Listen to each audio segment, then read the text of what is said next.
जय श्री हरि। एक राजा था। उसका राज्य भरा पूरा था और उसके राज की ख्याति बहुत दूर दूर फैली हुई थी।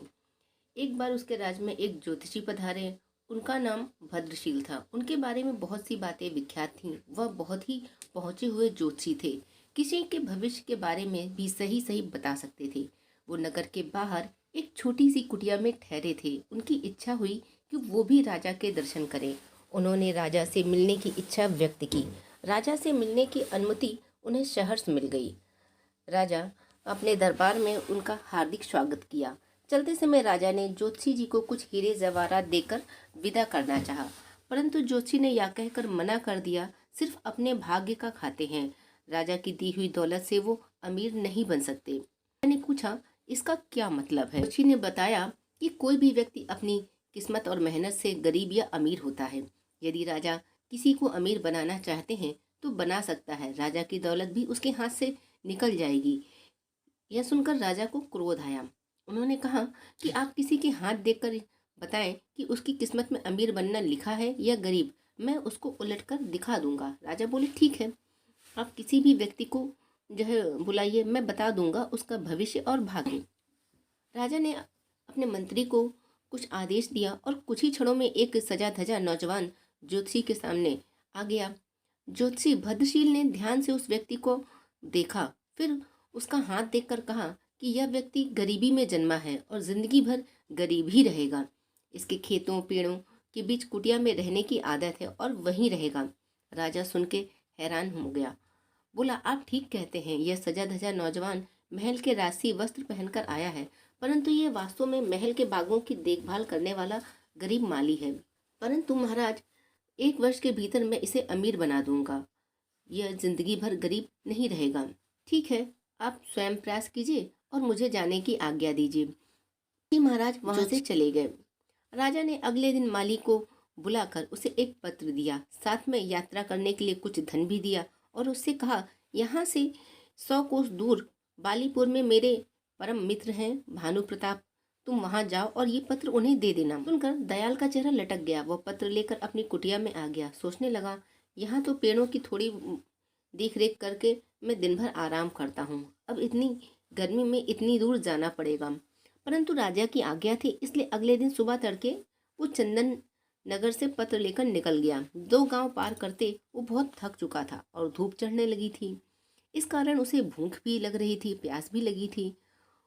उस गांव में जाकर भोजन के लिए एक पेड़ के नीचे बैठ गया। अभी आधा ही भोजन कर पाया था कि उसका एक मित्र जो वहां खेती करता था वो मिल गया। उसने अपनी परेशानी अपने मित्र को बताई। सुनकर उसका मित्र हंसने लगा। बोला, इसमें परेशानी की क्या बात है, राजा के काम से जाओ, खूब आओ भगत होगी। तुम्हारी जगह मैं होता तो खुशी खुशी चला जाता। तो दयाल का चेहरा तो खुशी से खिल उठा, तो बोला, ठीक है भैया, टीकम तुम ही पत्र लेकर चले जाओ, मैं एक दिन यहाँ आराम करके वापस चला जाऊंगा। खुशी खुशी पत्र ले लिया। वो 2 दिन के लिए बाली नगर पहुंच गया। वहां का राजा भानु प्रताप था। टीकम आसानी से भानु प्रताप के दरवाजे तक पहुंच गया। राजा को सूचना पहुंचाई गई कि चंदन नगर से राजदूत आया है, उसे तुरंत बुलवाओ। टीकम का भी खूब स्वागत हुआ। दरबार में मंत्रियों ने उसे बिठाया।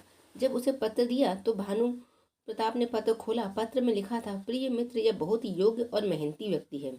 इसे अपने राज के इसी की इच्छा अनुसार 400 एकड़ जमीन दे दो और उसका मालिक बना दो।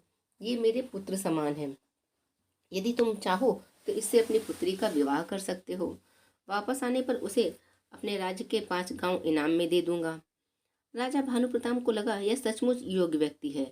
उसने अपनी पुत्री और पत्नी से सलाह करके पुत्री का विवाह टीकम से करा दिया। चलते समय ढेरों हीरे जवाहरात देकर विदा किया। आलसी दयाल थका हारा अपनी कुटिया में जाकर सो गया। वो 2 दिन सोता रहा, फिर सुबह उठकर पेड़ों पर पानी देने लगा। सुबह जब राजा अपने बाग में घूमने निकला तो दयाल से पत्र के बारे में पूछा। दयाल ने डरते डरते सारी बात राजा को बता दी। राजा को बहुत क्रोध आया, साथ ही ज्योतिष की भविष्यवाणी भी याद आ गई। परंतु राजा ने सोचा, कहीं भूल चूक भी हो सकती है, मैं एक बार फिर प्रयत्न करता हूँ। दयाल को धनी किस प्रकार बनाया जाए। 3-4 दिन बाद दयाल राजा का गुस्सा कम करने की इच्छा से खेत में बड़े बड़े तरबूज ले आया और बोला, सरकार, इस बार फसल बहुत अच्छी हुई है, देखिए खेत में कितने बड़े बड़े तरबूज हुए हैं। राजा खुश हो गया। उसने अपने मंत्री को बुलाकर कहा। मंत्री एक बड़ा तरबूज लेकर अंदर चला गया। उसे अंदर से खोखला करके उसमें हीरे जवाहरात भर कर उसको उसी की तरह चिपका दिया। राजा ने दयाल से कहा, हम आज तुमसे बहुत खुश हुए, इसलिए ये तरबूज तुमको इनाम में दे रहे हैं।